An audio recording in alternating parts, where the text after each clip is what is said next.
2, 1. YouTubers. I'm going to talk about the gangs, all the gangs I've been involved with. Yeah, so I haven't had a podcast for a couple of weeks because it was a little bit sick. Anyway, make sure you subscribe, like this video, just hit the thumbs up there, it's free. Become a member when I get monetized again in December. And share it, help the channel grow, support the channel, because I pretty much don't get paid shit for any of this. I spend money giving you entertainment, so yeah. Anyway, gangs. Right, so growing up, in Marylands and Guildford, there's just gang shit everywhere, and that's the shit you aspire to, because anybody that's got shit, you got these guys walking around with gold chains, they got the best missus, got the maddest car, and they say, what the fuck you want to do? You know what I mean? You want to go fucking wake up at 3 in the morning and go to the bakery and start baking and shit, or, you see your parents do it tough. Not tough, but, they're always at work. They've hardly got time to do anything. Anyway, so yeah, that's what I aspired to, and then all this Scarface shit and that, you get all them movies, Tupac came out, that just fucking sent a wave of gangster shit around the world. So, anyway, before that came along, I guess I was in primary school, and there was a thing called homeboys when we were younger. The boys would wear their hats right up, them, and they'd have like the square hat on. They'd wear it just sitting on top of your head like that. The wind would blow it off.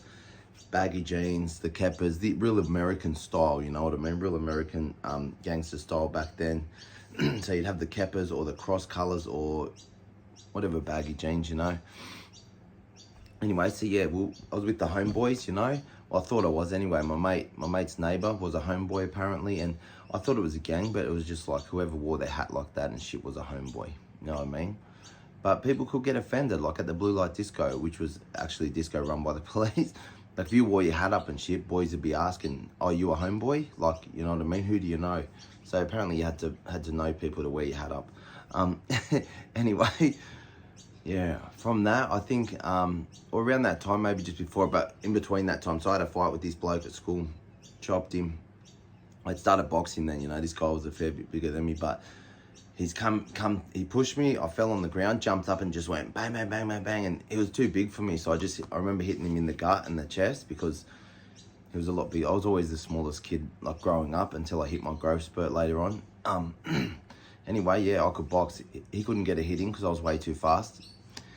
So chopped him, ended up thinking I was making this gang, right? So I'm like, oh, let's make a gang, boys, rah, rah. Call it the Gremlins. Fucking gay as shit. Anyway, don't worry, it gets into some hectic gangs. So I'm just saying the ones I've been, I was probably 8 or 9 or 10, but that's the kind of mentality I had, And even then, I'd tell people, I'm going to go to jail when I'm older. I'm going to be a gangster. It's just a part that, I guess, growing up in that area and seeing everyone else do it, that I think it was expected. And if I was going to be one of the cool guys, then I had to do that. And I always had this number in my head that I'd have to do at least 5 years. I remember getting out after the first 3, and I was like, oh shit, I still have to do more. Even my first sentence, I was like, fuck, I didn't get 5. That means I'm going to get out and come back in. It's like, I don't know if it's like psychic, but it was just like a knowing that I had, It wasn't a thought, it was like a knowing I had. Anyway, 13 years later, what the fuck? Yeah, so from there, we go to move out to Wentworthville. Mum and Dad broke up, end up with the boys, Stapleton Street boys, which is just like your local boys, just in the street, obviously Stapleton Street. At Wentworthville, yeah, just throwing rocks and shit at cops and running away and just doing stupid shit like that. That was just kid shit. But anyway, went to Parramatta one day, as I've become a teenager. I think I was 15 at the time. 214K, which was, there was a lot of Asian gangs around then, so 214K, outside Attitude, which was a pool room, Playland was downstairs. They've tried to roll me. So if you're not from Australia, rolling is like, they're, give me your stuff, rah, rah. And I just bought these, I forget what I just bought, but I knew it took me a while to save, and I'd been working at McDonald's, and, there's no way I was giving it up. I knew I could fight. I'd had fights with boys before. I'd had fights with fucking multiple people before where I'd won. So I was just like, nah. I knew these guys had underestimated me. My mate shit himself, didn't do nothing, right? And I've just gone bang, bang, bang, chop these 2 blokes. They didn't even get a hit in. Anyway, there was some Singwa boys, which was sort of like the enemy of them, but they were on like, they had like a truce, so they couldn't attack each other. They've seen me fight. They've seen me later talk to one of my friends, so they've walked up to him. hey bro, who's that bloke, bro? You reckon he'll join Singwire and that? Anyway, he's told me, and I'm like, bro, introduce me. He's like, nah, bro. He's going, you don't want to do that, bro. They're all Asians and this and that. I'm like, I don't give a fuck, bro. Like, you know, I just want to be in a gang. And I had this modeling shit going on, and I could have been a model and stuff. And I was just like, fuck that, bro. That's gay shit. Like, let's go. So yeah, he ended up introducing me. It was pretty wild at first because I didn't really know anyone. But I'm just like, yeah, let me in, bro. You know, didn't know much about the gang, didn't know shit. You know, like had some Asian friends at school that sort of knew some stuff or knew some boys from there, and it was just like I was just like, yeah, this is me. You know, let's go. And from there, I just wanted to be the hecticest. So once they gave me that thing, it was like, all right, you've given me a green light now. I've got backup. I've got a gang. I'm in a gang. You know, this is like the first time I've been in a real gang. So I'm just like, fucking getting blades and fucking just dressing like these cunts, growing my fringe, dyeing it, rat's tail, fucking let's go, you know. Change my whole style, change my whole demeanor, walking around like I'm fucking king shit. Just, yeah, started going out with a few boys, rolling and doing stuff like that. Smashed up a few shops and that where the older boys got protection from, and they'd send the message, listen, these guys aren't paying, so we'd have to go smash the shops up, and started doing some fraud and stuff like that with them, and just got deeper and deeper involved. I met Philly. A lot of people will know the family and know who I'm talking about. Anyway, so yeah, so through him at Parramatta, we become close, really, really close straight away, and I think we just had this knowing of each other that we could have each other's back, you know, like where you were around a lot of fakes that just wanted to be in a gang, and when it come to the crunch, you sort of felt like they would shit themselves. Me and Philly were like, we'd be going places arguing over who's got the machete, because it didn't matter who had it, like someone was getting chopped, you know, like that was the kind of mentality we had. Like it was done. You give us, you know, and it's done. And from then, any branch had a problem, they would always call me and Philly, you know. There's 30 branches all over Sydney, and mine and Philly, we get called all the time. Philly got given his own branch. I was his right-hand man. So we were just running wild, you know, and we got moved straight under Chinatown. So I was Parramatta before that. Left that branch. I said, oh, is that all right? And anyway, they're like, every branch comes off Chinatown anyway. So I'm like, oh, you tell him, the Dalo, which means boss. So yeah, they've moved me with Philly. We were just wild. We were wild boys, man. We had machetes hidden to all the locations we went to. We're going around in you know, hotties and Brutus. Sorry, that's my dog. Around in stolen cars and just shit like that, you know, and just, yeah, a lot of, like, that was my real introduction, and I got into it quickly because I wanted to move up, and not being Chinese in a triad gang, you know, a Chinese triad gang, you're like fucking, you know, as much as you stand out as an Aussie, you got to put in extra work because they've got to trust you. And the good thing about me being Aussie is I had a lot of Aussie friends, so when it come to doing dodgy stuff, people didn't trust Asians back then. They know Asians, you know, with the fraud and that. So it was easy for me to get boys to do things that we could walk into a bank and be trusted. So that helped me, you know. I was great for business. They told me to stop chopping people, but I just had this fucking nature where, like, I wanted to be the toughest. I wanted to be the you know, where everyone's like, fuck, watch him, he's a psycho. Shit like that, you know. And I know it's stupid now looking back. Like, you don't want to be known as a psycho.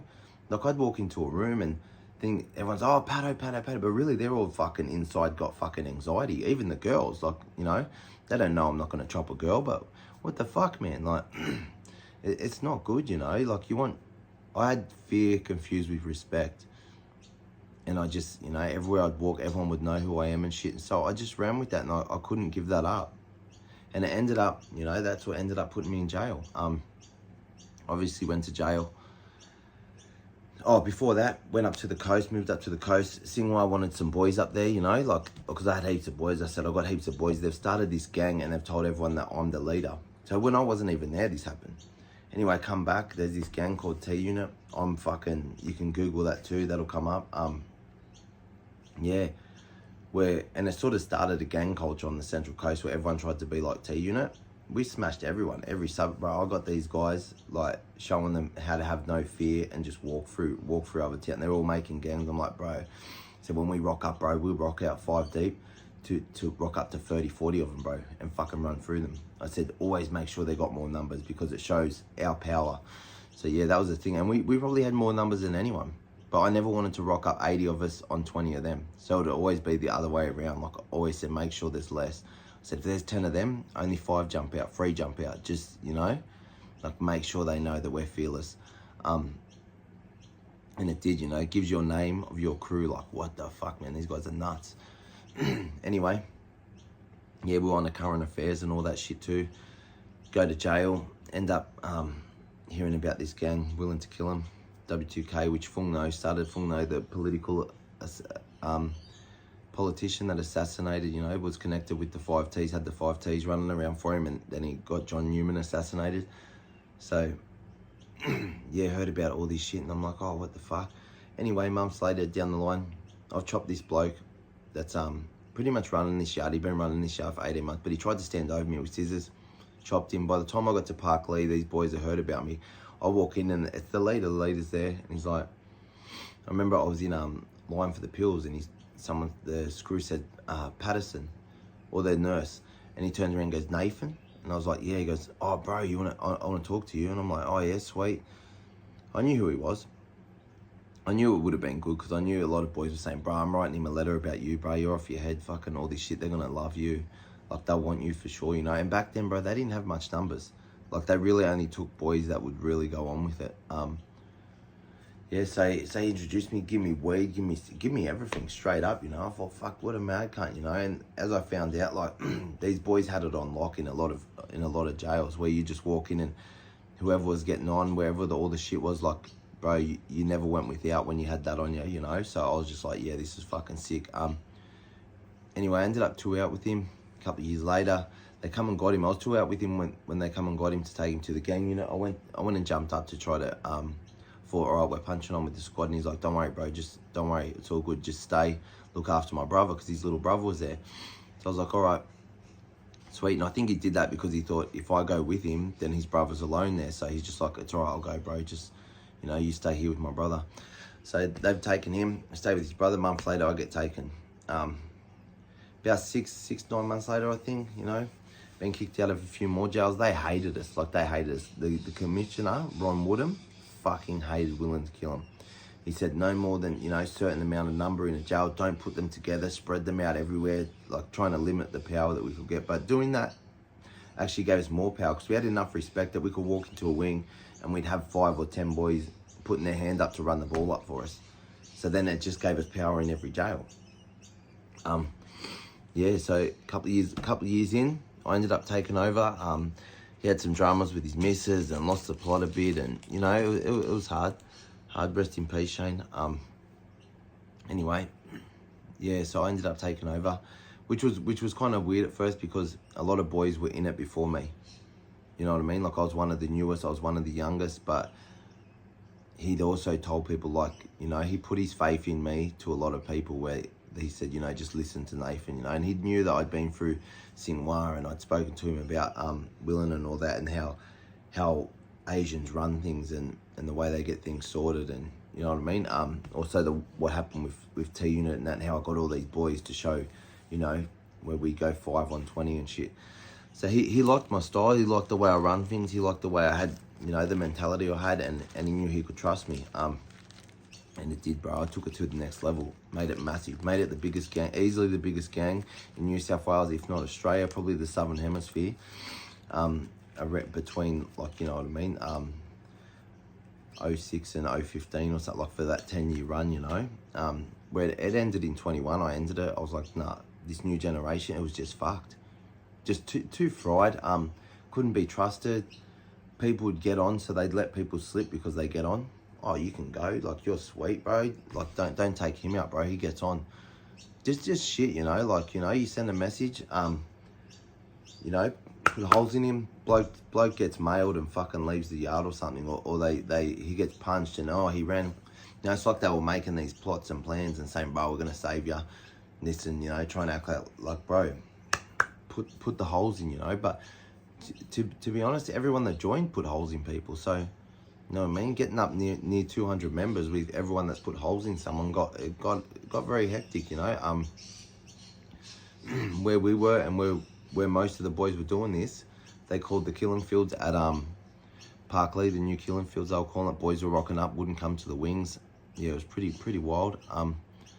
Anyway, I was in the middle of that too. yeah, I was out, you know, got offered bikes and fucking, we'll give you a place, we'll give you a bike, we'll set you up, you know. You know, key on tick and all this shit, you know, and I was just like, I'm not riding a bike, bro. And that was with three of the top four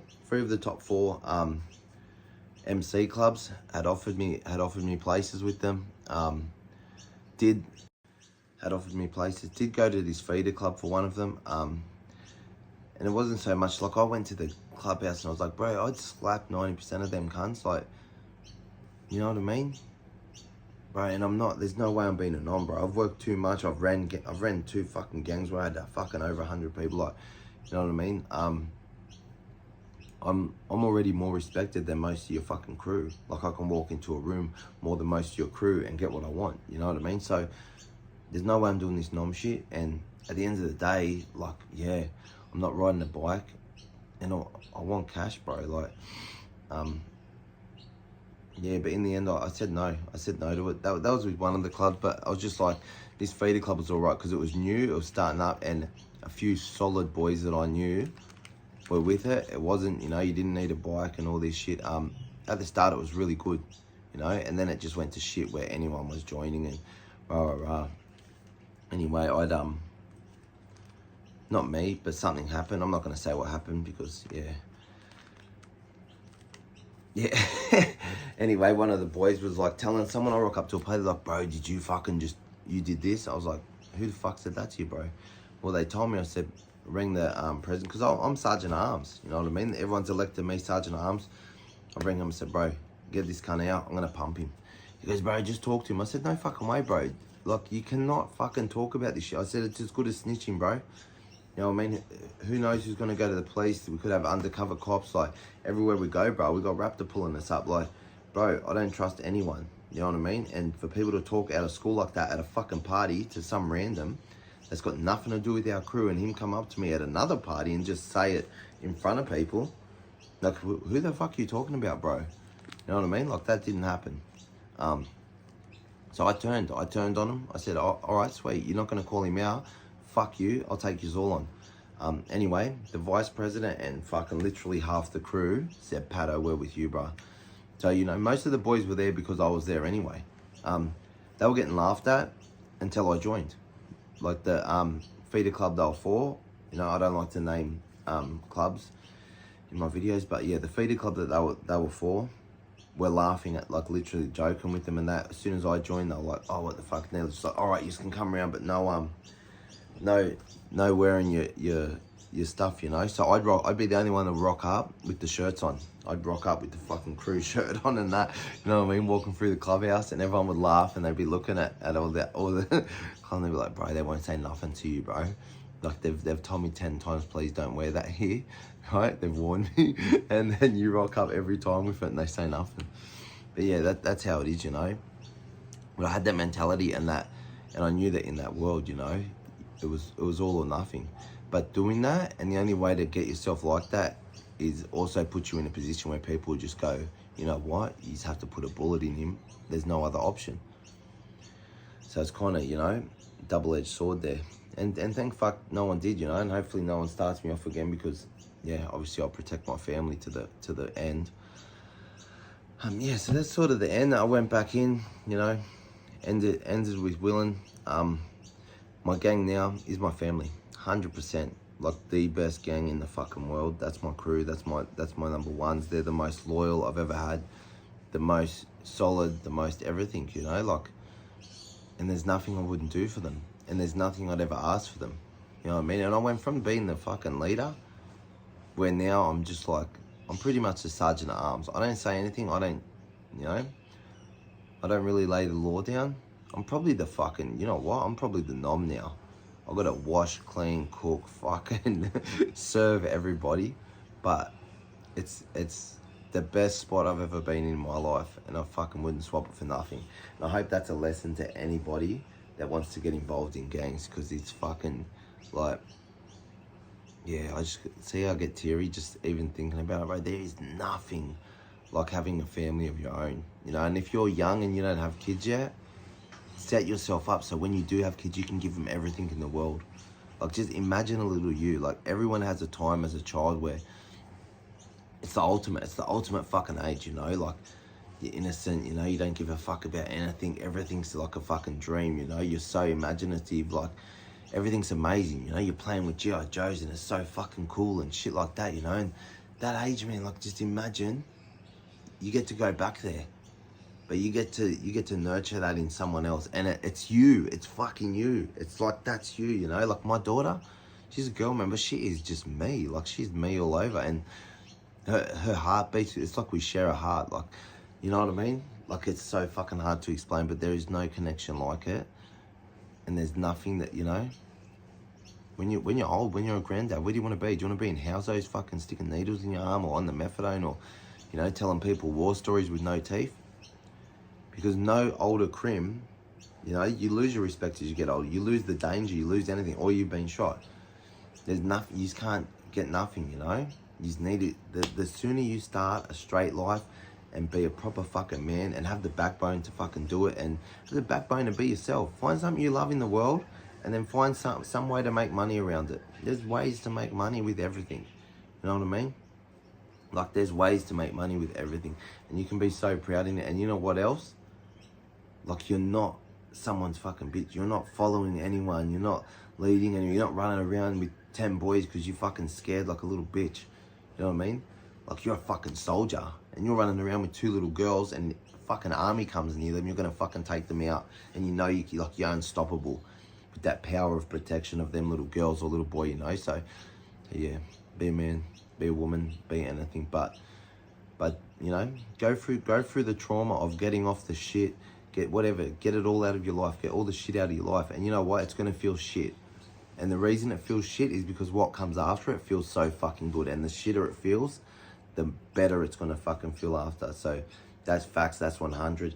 If you want any YouTuber, you can go now, or Good Morning TikTokers. Got them shirts, merch, prints, paintings, fucking anything. Check out my Instagram, link in my bio, TikTok link in my bio. Hit me up, DM me, whatever. Yeah, get some art on your wall. The prices on that go way up, way better than superannuation or anything else you can invest in. So even as an investment, but I'd encourage you to you know, get something on your wall from me, because it changes your life, you know. Like, waking up to something that says fuck the world, I'm gonna do what I want, I'm gonna be my own person, I am my own person, and I'm gonna live happy and free. Like, that's what you want to see every morning. You want to go out inspired, you know. Fuck that stupid fucking nature shot off your wall. Like, fuck it off. Be your own person. Be a mad cunt like me. Anyway, you can go now.